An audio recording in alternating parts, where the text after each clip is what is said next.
Well, to debate this, I'm now joined by investigative journalist and Vote Leave coordinator Jay Beecher and Labour councillor Maurice McLeod. Jay and Maurice, thank you very much indeed for coming in. Well, some impressive promises, I have to say, gentlemen, there. But the fast internet, if I can start with you, Jay, it's a necessity, but should it be a right, not a privilege? I'll be completely honest. I sometimes worry if Jeremy Corbyn isn't giving out free psychedelic drugs to some of his politicians, because the promises, and they are relentless, are just pie high. They're unachievable, and it's a typical Labour strategy. Every election, promise the world, and we know they will never deliver. And this is exactly just the sort of example that we were expecting. So promising the world there, Maurice, what do you think? I think it's promising. It's promising to bridge the digital divide that's opened up in this country. I think it's a great thing. The YouGov poll just out says 62% of the public agree that it's a good idea. So yeah. But how are we going to fund it? This is the main thing. The problem is it's so easy. You know, as we had before with the Labour Party with tuition fees, they made this promise. They never look at how they're going to fund it. Now we're looking at 20 billion to roll out broadband. Who doesn't want free broadband? Anyone wants something that's free, but we always need to ask the question, why are they doing it? What's the motive behind it? And how much is it going to cost? The motive is because they're targeting younger voters, and that's just a fact. And you know, that's the typical what Labour like to do at the moment. They're targeting a younger audience just with tuition fees, just with things, because those young people have not lived through a Labour government. They haven't lived through the last Labour government that was actually a respectable party compared to the Okay, then let's move slightly away from the politics, but also look at the figures that you highlighted there. I mean, £20 billion Labour Party does say, but BT is saying it's going to be more like 100 billion. What do you think? Well, to be honest, BT might say that because the whole point is on bringing British Telecom back within, or these parts of it back within the public ownership. This is as was said earlier, having fast broadband is no longer a luxury. It's a necessity for life in modern Britain, and we're making sure people aren't left behind. I mean, it's really important that we're starting with the rural communities and the very communities that don't have this service at the moment. That's where this starts. So it's not about elites. It's certainly not about the young. The young are already online, so that's nonsense. It's about who the are you people. Targeting in this? Targeting the communities that are left behind. Yeah, but you talk about communities that are left behind. So my parents come from a village. They have broadband. They might have some issues every now and then, but it's not a necessity at the moment. I'll tell you what a necessity is. You only need to look at the Labour. Try signing up for universal credit without being online. Yeah, no, I can. I've done that in the past. I've had to be on universal credit, and I've signed up online. But I wasn't in the Himalayas. I wasn't on somewhere. I was somewhere where I had broadband. We have a massive coverage in this country already. It's not as good as it could be, of course. We're 35th in the world. But it's true, in terms of the coverage, it's also, look, I mean, 10% of the UK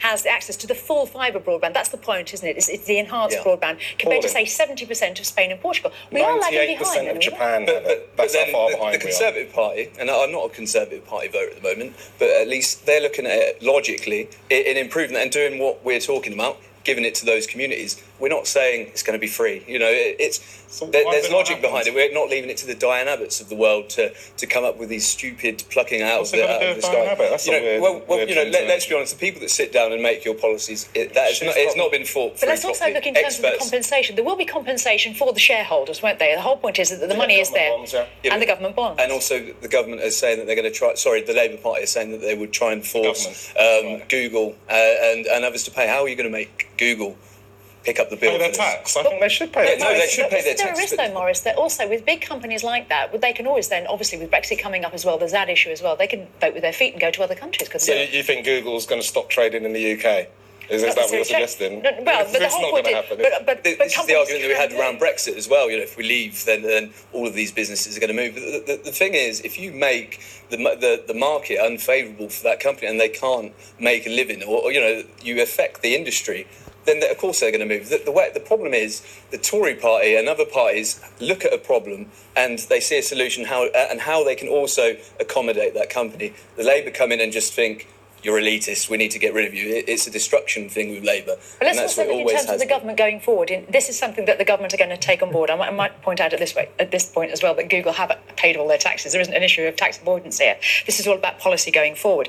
But the government don't have, whichever government comes in, they don't tend to have a great track record, do they, of big projects? We were looking at HS2. So is that a case of something that's being promised, but isn't the rollout of it could be very different? I absolutely accept that. We've got very used to governments making huge promises and not delivering. Unfortunately, most of those governments have been Tory over the last 10 years. As you say, look at HSD, look at garden bridges, look at water cannons, look at all this. We have a government that loves spending money, just not on the people that need it. It doesn't like investing in the communities that are struggling. It likes investing money that seems to find its way into the friends of its. To be fair to the Tory party, they have that's just nonsense. It's just a substanceless soundbite again. If you look at it, the Tory party are actively getting out there. They're giving answers to questions that and problems that you're throwing in. But the answer isn't to dismantle something because you don't agree with it. Corbyn, the amount of promises in the Labour manifesto, and look at your last manifesto. Look at if you just have. Have you got it there? Yeah, I've got it. You've got. Can we just go slightly back away from the Labour manifesto and just look at it in terms of just staying with BT for the time being? Is there a case of other companies will still be allowed to compete, weren't they, under the Labour promise, so for enhanced services? So what this promise is actually a basic broadband, while other companies will be able to carry on, as we said, and get the higher broadband. No, listen, it's not. So how are you going to implement it? It's so easy to say we're going to give you this just like tuition fees, but sticking on the broadband thing, how are you actually going to implement it? So they've said that they're going to get. So firstly, the amount that you believe to the 20 billion is just been plucked out. The experts are already saying, and you have to listen to industry. Experts from BT. Yeah, but no, not just from BT. There are experts within that industry that know a lot more than the Labour Party do. It's just arrogance, and people see through this completely out of touch, illogical approach to everything. Like I said, 62% of people. So who's going to fund the? Let's just pretend that it's only going to cost 20 billion. It's not. It's going to cost a lot more.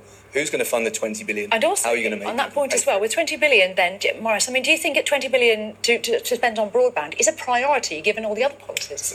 I think there are a lot of priorities. I agree. I think that the country, for at least a decade, has been left in real trouble. I think there's so many people struggling. But one of the priorities is for us all to be connected and for us all to be able to be involved in the digital revolution. If we're going to really change this nation and the way the economy works and bring in green jobs and cut 300 million journeys, as this would do, we need to do this. We can't leave communities behind, and that's what's happening at the moment. So how's broadband, giving free broadband, going to affect people's journeys? How's that going to improve the whole infrastructure? Yeah. So if you don't need to go in for a meeting, you don't need to go into because you've got good broadband, because you can work from home, because you can be out in some rural community. That's quite a small demographic that you're targeting there. You can't say so. You would happily put say 100 billion, say 20 billion. You'd spend that to allow Joe Bloggs to sit at home and not have to, and to be able to do a teleconference call rather than go. I'd spend it to save 360,000 tonnes of carbon dioxide emissions a year and 300 million journeys. Yes, I would. That's something that's actually quite a good investment. From that point, we've gone from technology into the climate change argument as well, which I think is totally another debate. Another thing Labour Morris McLeod and Jay Beach, many thanks for coming in. Thank you.